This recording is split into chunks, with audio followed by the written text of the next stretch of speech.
It's not a really question. It's not a? It's not a really question. It's not a real question. Just want to sort of clarify the state of emptiness and the relations of energies within that. Yes. What do you want to clarify? Yeah, what it is. It cannot really be defined what this state is. If it could be defined, it would have to have some quality about it. I can say it is like this or like that. The best we can say is in that stateless state, because I'd not even call it a state, that within which states appear and manifest and are perceived, but itself is not a state, you see. But somehow the perfume arising out of that is peace and space and joy, and you may call love or compassion. That you can say. You mention energies also. When you're in this state, and I don't want to speak about this state like it's this state. It's already here, in the core of your being, is that. When I say the core of our being, I don't mean that there's something outside of this. It is like a clumsy illustration would be like Russian dolls or something. There's the totality. And within this totality, the consciousness appears. And the consciousness is the experiential realm, the realm of diversity, of knowingness, knowledge, manifestation, you see. And inside this manifestation, or this functioning of consciousness, some operation appears. The sense I appears in consciousness, which is inside this body.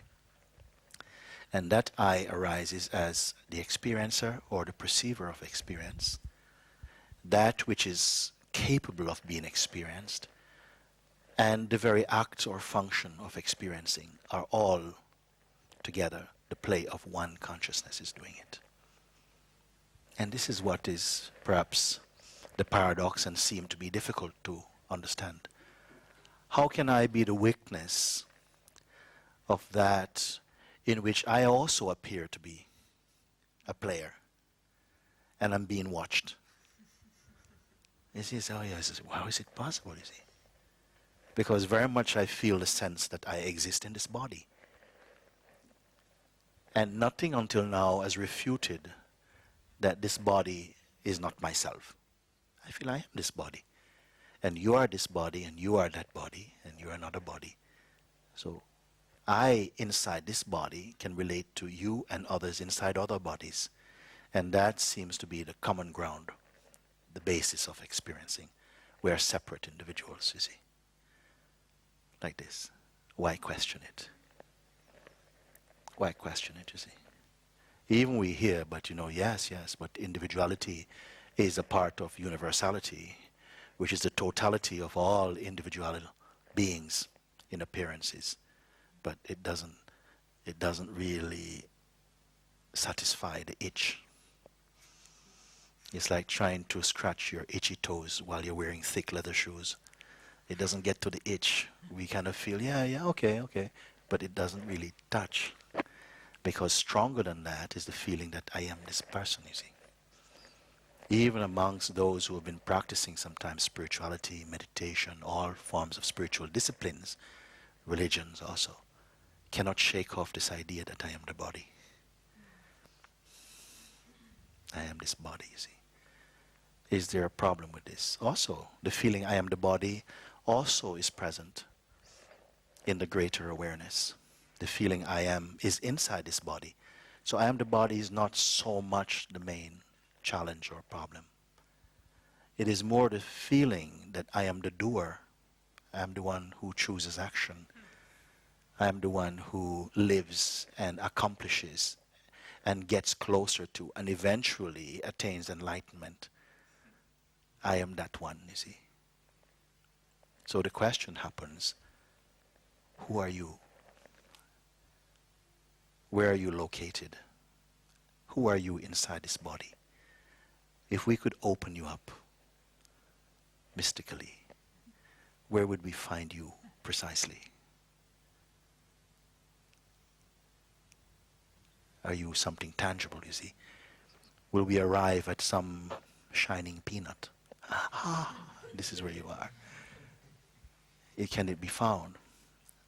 A point of reference for you. Are you an object? Even the most sublime object, can you be that? If you analyze yourself like this, what conclusion will you come to? What will you find? Will you find ultimately, the ultimate discovery, will it be material or immaterial? This is an important question, you see. When you have analyzed what you are not, I am not this thing, because something here says, my body. So even the term my implies something that belongs to me, like my house, my beliefs belongs to me, not what I am. It says my body, my senses. Something watches, observes, senses. What is that? It's earlier than senses. It's apart from the senses. To the extent that if there is some fault in the functioning of the senses, immediately it's discerned or detected inside that intelligence. Let's call it like that for now. You can also say, my belief. So it's earlier than belief. It's not belief. You can say it's my ego. You can say my ego. So something witnesses ego.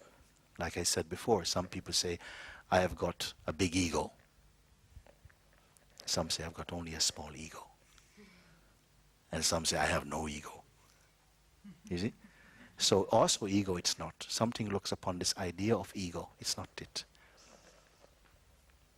The breath also. Something watches the breath. Watches thought. Something observes memory even. Our most valued possession. Memory. Inside which is holding the sense of yourself. You're not memory. Because you are aware of memory. You can say my memory is weaker than it was 2 years ago. What observes this? So not memory. So like this you can keep on receding. You can dismiss all these functions. I am not that. Sight also I am not. I am aware of sight or non-seeing. What can I be? Finally, the I is left just by itself. I am the body. No, I am not. I am not. I am not. These I am actually not. That's not a cynical rejection. It simply arises out of pure observation. I cannot be these. I am first. I am before these. I'm earlier than all appearances. So all these I've swept aside as this I am not. They are connected with what I am, but they are not the definition or the content of what I am. I observe these, you see. So having looked at all these, now only I remain. What is this I?